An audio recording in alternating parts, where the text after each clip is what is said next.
Welcome to InfoRights channel. Today we're going to post workers to Belgium.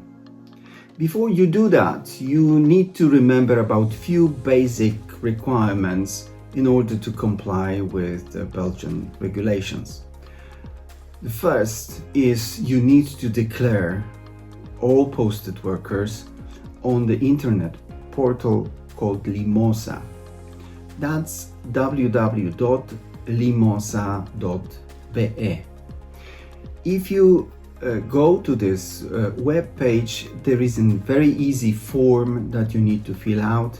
You need to just give details of employer, details of each posted worker, the duration of posting, and the place where the workers will be working in Belgium, and the name of the contact person for your company to liaison with control institutions in case of such need.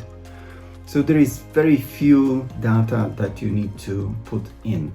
You need to fill it out before your workers start to work, and it doesn't matter if this form is filled out by the worker, by the employer, or whoever, but it is important to fill it out.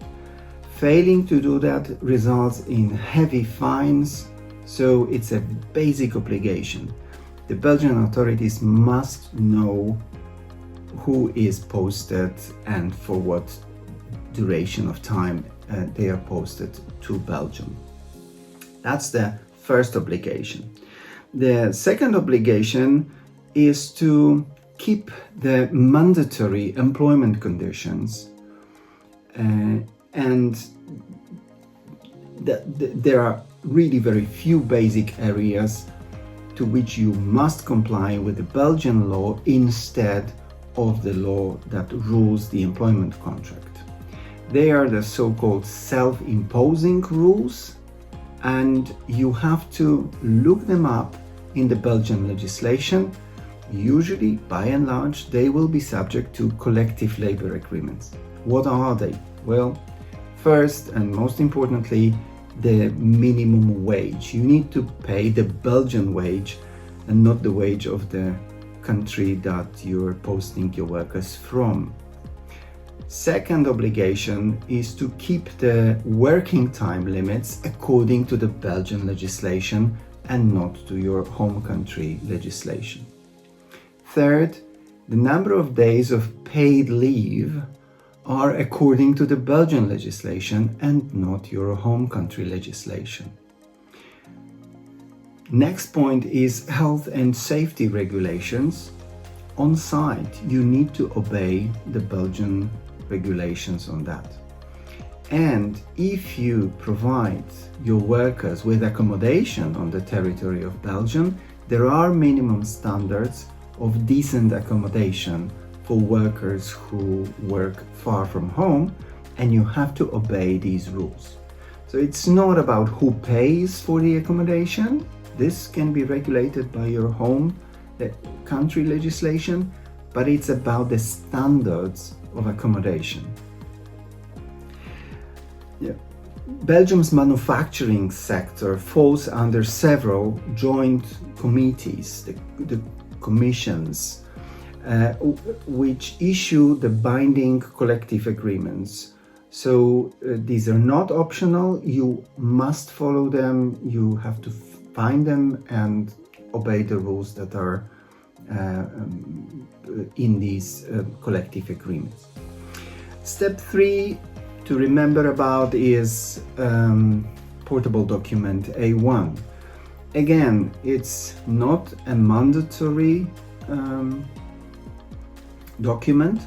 It's the document that confirms that throughout the period of posting, your workers are subject to social security system in their home country, but the Belgian authorities need to know this before they charge you with social security contributions to Belgian system. So if you don't have portable documents at A1, the Belgian authorities may consider that your workers are locally employed from the point of view of social security, which basically means that you will have to pay Belgian contributions as well. And step 4, and that's another obligation on the employer to keep the documents related to work of posted workers on the territory of Belgium or available digitally to Belgian control institution upon their request. So Belgian labor inspectors, they may carry out an on-site checks, especially in sectors like construction, manufacturing, but also agriculture. You must be able to present the documents either in Dutch, French or German, one of the official languages of Belgium.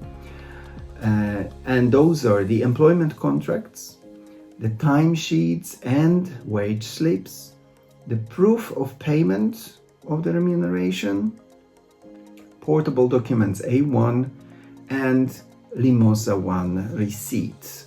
That's the proof that you have declared your workers to Limosa system.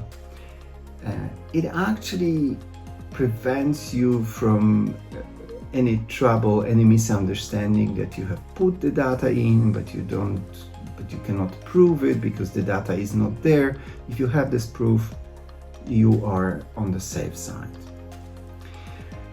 Well, finally, let's talk about less pleasant things. There are penalties for failing to obey these rules, and they might be up to 6,000 euro per worker. So it's better to obey these few simple steps. First, fill in the Limosa declaration. Second, apply for portable document A1 back home in your social security institution. Apply the Belgian minimum working conditions, especially the wage, the working time, the health and safety regulations. Keep documents ready and translated into one of 3 official languages of Belgium, and monitor sectoral wage agreements because the minimum wage for sectors may change in the collective agreements during your posting assignment. And that's all. That's very easy. So keep posting workers to Belgium.